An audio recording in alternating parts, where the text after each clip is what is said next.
E aí, mais uma análise de hoje? Hoje vamos falar sobre VGHF11, um fundo que tá naquela mesma água de salsicha, mas tem um ponto positivo, então vamos comentar um pouquinho como é que tá o fundo. Aqui no relatório do mês de dezembro dele, né, o fundo hoje tem um patrimônio dele de mais ou menos 1,4 bi, né, 1 bilhão e 400 milhões de reais, já chegou a 1,5 bi, ou seja, ele perdeu 100 milhões de reais, que em perspectiva aqui, 100 milhões de reais é muito dinheiro, mas claro que não foi culpa do fundo, foi na marcação a mercado. De toda forma, ele comenta que nesse mês de dezembro teve uma variação negativa do patrimônio em 0,16 por cota, então bastante, né, relevante isso daí. E aí a gente ainda continua aí com o Criselina, que deu o calote, aí o fundo fez um PDD, que é um provisionamento para devedores duvidosos, né, então você reduz ali um pouco do valor.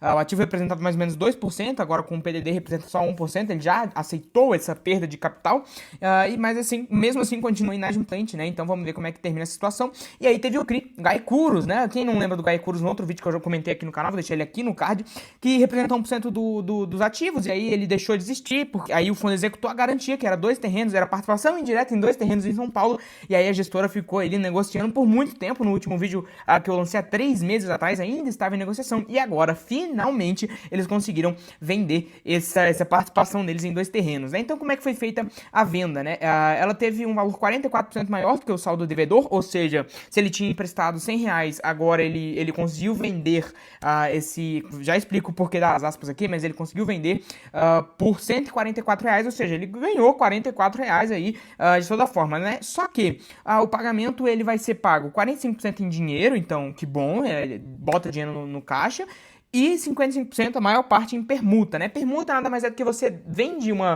esse imóvel, né? Vamos supor, o imóvel vale 10 milhões de reais. Você vende ele por 10 milhões de reais, só que o pagamento vai ser 4,5 milhões vai ser em dinheiro e 55 milhões vai ser em tipo assim, olha, se nesse terreno aqui a gente construir um empreendimento e vender esse empreendimento, tiver lucro nesse empreendimento, aí você fica com a parte desse lucro, aí eu te pago 5,5 milhões em lucro, né? Aí nesse caso, do lucro que eu tiver, então nesse caso seria uma permuta, né? Talvez vai até mais, né? Talvez o valor chegue até mais, depende de como é que ele fez esse acordo ali, mas seria basicamente isso. Então 5,5 milhões ainda não foram pagos, né? Vai depender aí de como é que vai ser essa permuta, e ainda tem a diligência ainda, tem que ter uma diligência final aí para ver se tá tudo certinho ambientalmente falando, mas de toda forma, que bom, né? Que bom, porque normalmente vender essas garantias é uma dor de cabeça muito, muito demorada e fica se arrastando, né? Demorou mais de 6 meses aí pro fundo conseguir se livrar dessa porra desse terreno aí. Então é interessante que o fundo conseguiu vender, né? Vender, se livrou dessa dor de cabeça, ainda tem que fazer a diligência ali, mas de toda forma já foi, né? A parte mais difícil já foi. E quando a gente vai para a carteira de ativos dele, a maior parte está em crise, a gente já vai comentar um pouco mais sobre toda a carteira dele, né? Mas a gente tá falando que quase 5% tá no CRI Elbor, ele comprou 65 milhões no CRI Elbor, em outro CRI da Elbor, né? Já tinha Elbor aqui, já tinha Elbor aqui, já tinha Elbor aqui, e agora já tinha Elbor em tudo que é lugar aqui, né? E agora ele comprou nesse mês, inclusive, 65 milhões nesse CRI da Elbor, então virou a maior posição do fundo, pagando CDI mais 3, né? Então, com vencimento agora em 2029, então bem apertadinho. Aí a segunda maior exposição, Vegri, então já demonstra claramente um conflito de interesse, ainda mais por o CRI ser mezanino, né? Então já demonstra um conflito de interesse aí. A gente comentou isso no outro vídeo também, o vídeo tá aí no card. Mas a sorte é que vai vencer daqui 2 meses, né? Então venceu daqui 2 meses, tudo certo, maravilha. Então vamos ficar esperando aí esse CRI vencer para se livrar dessa dor de cabeça também. Aí tem o JL também, que é IPCA mais 11, e a tabela aqui é incompleta, né? Mais uma vez, a tabela aqui não mostra o MTM, só mostra o cupom fixo da aquisição, né? Mas de toda forma, o CRI da JL aí. E aí a gente tem a carteira dele, que é mais ou menos IPCA, é um medium risk, né? IPCA mais ou menos ali mais 10. A gente vai ver na MTM, mas IPCA mais ou menos, aquisição mais ou menos por 9, né? E o MTM agora em 11, né? Então IPCA mais 11, CDI mais 3. Então é um pouquinho mais puxado, é um pouquinho medium risk. E aí quando a gente vê o patamar do fundo atual, distribuindo um dividend yield de 15% e a 0,84 do VP, algo perto disso, né?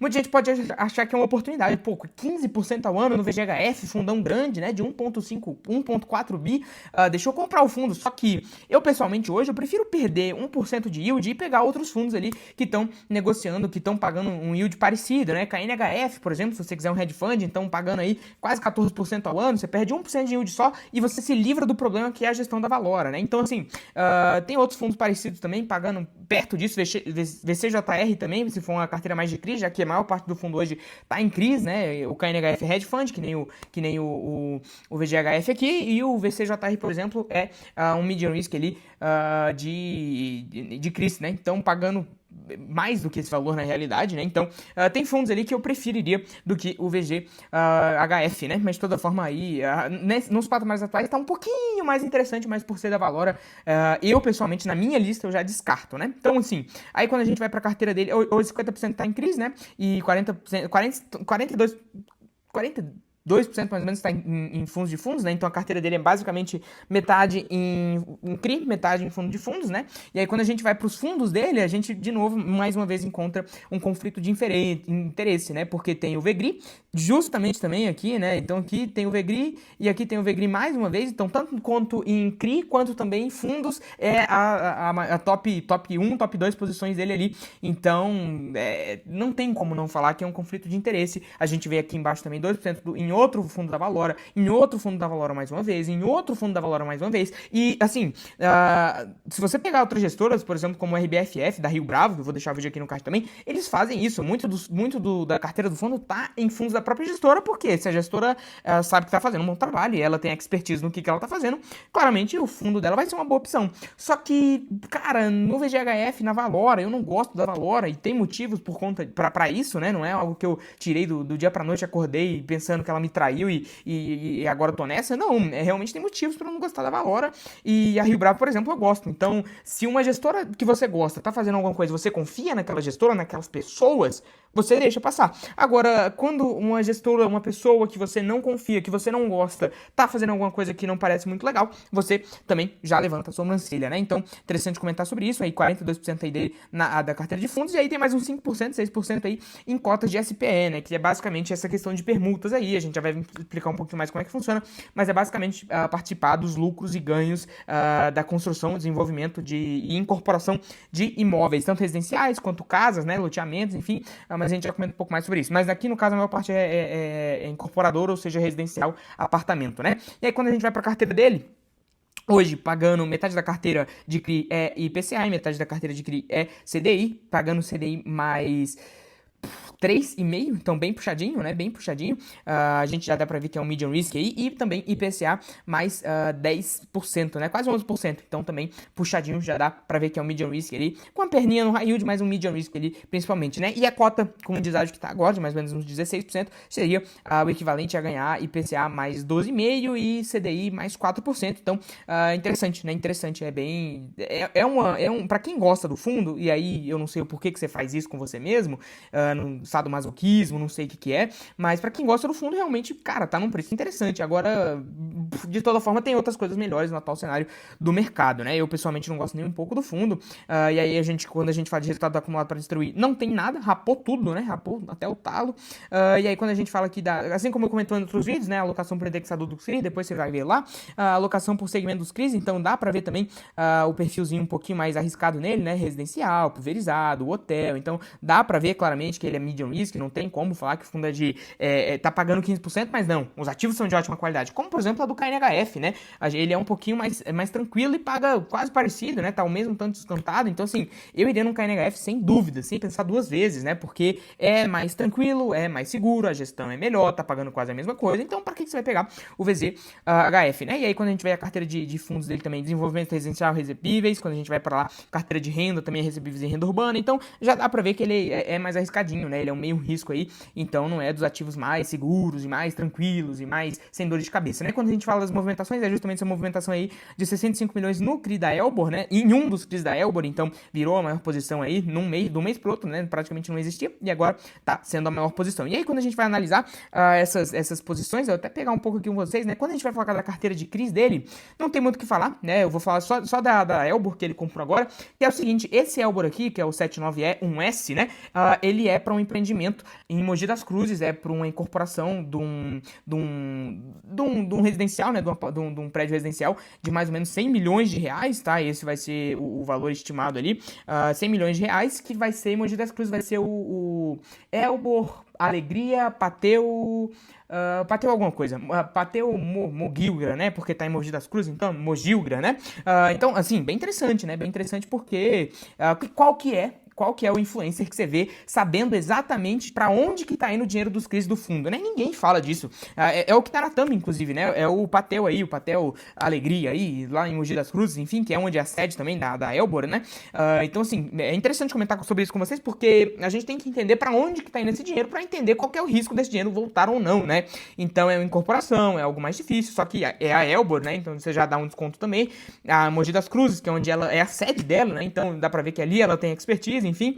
Então, de toda forma, até por ter uma razão de garantia baixa, né? Se esse prédio não sair, se você tiver que executar uma garantia, você provavelmente não vai conseguir fazer o que ele fez, por exemplo, no CRI Gaicurus lá, que ele conseguiu 44% acima do valor da garantia. Aqui não, provavelmente vai sair no prejuízo, né? Então, interessante comentar sobre isso, porque, cara, é o que eu falei. Eu sei, assim, quem que fala sobre isso? Ninguém fala sobre isso, né? Então eu tenho que trazer essas informações aqui pra você poder sentir um pouco mais de segurança, porque você sabe o que é o fundo, né? Você sabe o que tá acontecendo, você sabe como é que ele funciona, você sabe pra onde tá indo o dinheiro. Então, enfim, eu acho que é bem válido trazer isso aqui pra vocês, né? Inclusive, só soltei no final, porque quem tá no final merece, né? Inclusive, já deixa teu like aí, se inscreve no canal, porque se você tá assistindo o vídeo até aqui e toda a informação que eu te entreguei, você ainda não se inscreveu no canal, você não deixou teu like, aí você tá de brincadeira, aí realmente eu vou começar a falar só de PVP e Dividend Yield aqui, porque aí não compensa, né? Então já deixa teu like, se inscreve no canal, brincadeiras à parte, não vou fazer isso também, não sou nem um pouco louco aqui de fingir de demência, de ficar falando só de PVP e Dividend Yield, mas já deixa teu like, se inscreve no canal. E se você tiver qualquer dúvida também, já deixa aí nos comentários. Aí a gente tem o CRI JL, enfim, aí tem os outros CRIs que eu vou passar por cima aqui, por não serem as maiores exposições, né? Normalmente eu pego só a maior exposição pra explicar pra vocês. Aí tem esse conflito de interesse no VGRI, enfim, e aí tem a SPE aí da IU, né? IU que é a incorporadora ali de São Paulo, enfim, que tem bastante experiência, e aí ele vai participar dos lucros, né? Das receitas e lucros dos empreendimentos imobiliários no bairro de da Vila Madalena, Moema e Santa Cecília, né? Que são bairros até que bons, né? De São Paulo, enfim. E a IU que tem toda uma experiência, a gente vê muitos fundos, né? Com exposição a IU, como por exemplo o BTCI, por exemplo o BTHF, então vários fundos com essa exposição na SPE da IU, porque é uma forma da incorporadora pegar dinheiro barato, né? Pegar dinheiro prometendo uma participação em algo que não existe ainda, né? Então, é basicamente isso, e aí, claramente, é mais arriscado, até porque essas SPS têm empréstimos dentro dela, né? Tem dívidas dentro dela que são pagas, e aí depois, só do que sobra do lucro vai para o fundo, né? Mas, de toda forma, como é uma participação pequena, eu gosto bastante, tá? Dessa questão de SPS, enfim, principalmente no MXRF, que também tem elas, né? Vou deixar o vídeo aqui no card. Então, assim, eu gosto bastante.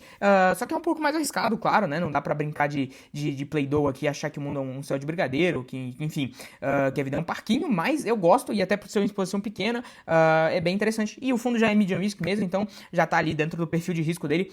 Então, é interessante ter isso aí também. Na IU também, que é uma incorporadora boa, né? Não fez merda, pelo menos. Sobre o VGHF é isso, é um fundo que, com todo respeito, ele tá ok. Aí esses preços ele tá até que interessante, mas tem tanta coisa melhor no atual cenário que eu boto um pouquinho o pé pra fora desse mundo, dessa realidade, né, de pegar VGHF, enfim. Inclusive assiste o vídeo que tá aqui no card, aqui em algum lugar que tá no card pra você já entender um pouco mais sobre VGHF. Eu trago nesse outro vídeo também um pouco mais do meu pensamento, claro que um pouquinho mais agressivo pro pessoal já ficar mais esperto, como foi o primeiro vídeo, tem que ser um pouco mais agressivo, mas de toda forma, se você teve qualquer dúvida, pode deixar nos comentários, e se você quiser que a gente analise qualquer um dos seus fundos imobiliários, pode deixar aí no comentário também. E em breve, dia 29 às 18h45, se eu não me engano, vai estar saindo o vídeo da RZTR, são 45 minutos explicando tudo sobre a RZTR, já tô fazendo aqui o spoiler aqui pra você anotar na tua agenda esse dia, que vai ser um dia, assim, uma análise que eu nunca vi ninguém fazendo no mercado, então esse vídeo provavelmente vai ser um vídeo que vai mudar a forma que as pessoas enxergam o RZTR, então já deixo aqui pra você marcar na tua agenda, ativar o sininho, se inscrever no canal, enfim, fazer tudo isso daí pra você não perder esse vídeo, que vai ser muito especial, assim como esse vídeo do VGHF também, fechou? É isso, é nóis e